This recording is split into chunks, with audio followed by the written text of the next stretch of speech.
give you guys an idea of the scale of what we're dealing with here, Hex, when I invented it about 2.5 years ago, the price of Hex went up 10,000x in 623 days before staking profit. With staking, you would have been up 20,000x, 25,000x. And we've outperformed both Bitcoin and Ethereum from their launch dates when their performance was the best, when Satoshi owned all the coins.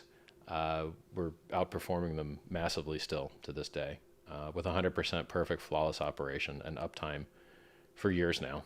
That was my first project.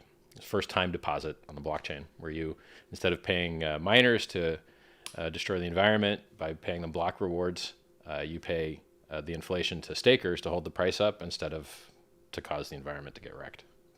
20% wrecked, 80% is renewable, but 20% is not. So that was Hex. And Hex was awesome.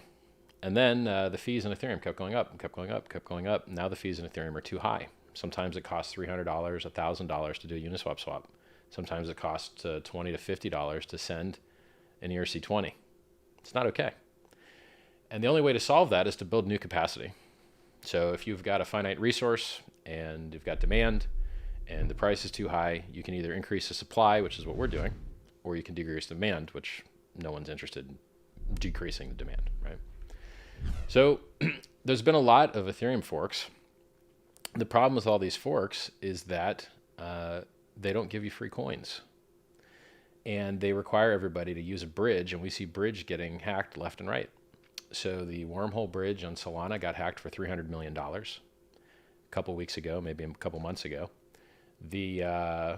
Another bridge for some NFT platform just got hacked yesterday or the day before for $600 million.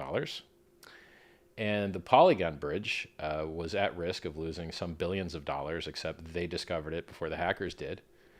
And so all those systems are not as intelligently designed as PulseChain.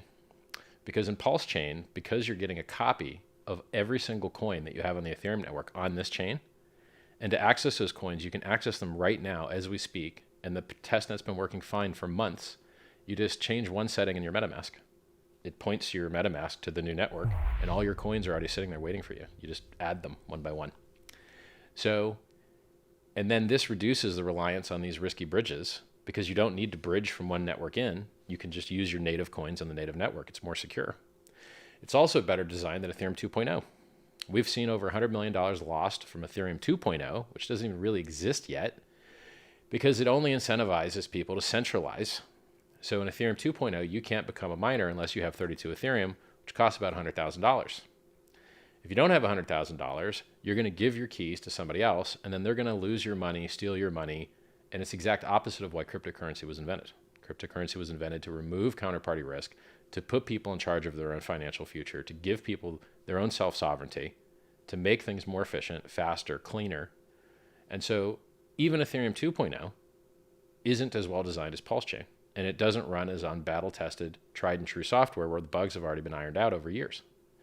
So PulseChain, I believe, will launch more secure than Ethereum 2.0, already has higher throughput with 3-second blocks instead of 13-second blocks. And you can raise the gas limits higher as well. And you don't blow up the environment because you're not paying for proof of work. It's all proof of stake. And you have delegated stake so that you can hold your own keys and delegate your stake to another validator and not have to worry about having 100 grand to participate in the network. It's a better designed system, a more intelligently designed system, and it works today. And you can go test it on testnet now. Go check the parameters out at pulsechain.com. And so what coins will you be getting free copies of? All of them. All the coins. You got Hex, you're going to get free copies of Hex. You got Ethereum, you're going to get free copies of Ethereum, but you're going to be diluted 1.2 million X. So unlike other forks like Bitcoin Cash, where people just murdered the price all day long by selling all their free coins all the time, we won't have that problem in PulseChain because the Ethereum holders that are getting free Pulse are being diluted 1.2 million fold. The ERC20s aren't. So if you've got a Hex, you're getting a Hex, and there's no increase in supply. If you've got a Uni, you're getting a Uni. If you've got a 1-inch, you're getting a 1-inch. If you've got a NFT, same exact code, pulls over. Now, there's some exceptions here, right? So fake DeFi, things that have admin keys, like stable coins, or maybe you could even consider NFTs, Depends on what you consider authoritative to whether you own an NFT or not. Is it that some guy's centralized server says you do, or is it that the blockchain says you do? So, in the case of stable coins, you're not going to be able to redeem them for dollars, maybe unless they're algorithmic. But they're definitely going to have different parameters at launch. And then they've got admin keys so they can validate all the coins that they want, but they might not do that because they probably wouldn't want all their users suing them for just jacking all their users' free money that they got.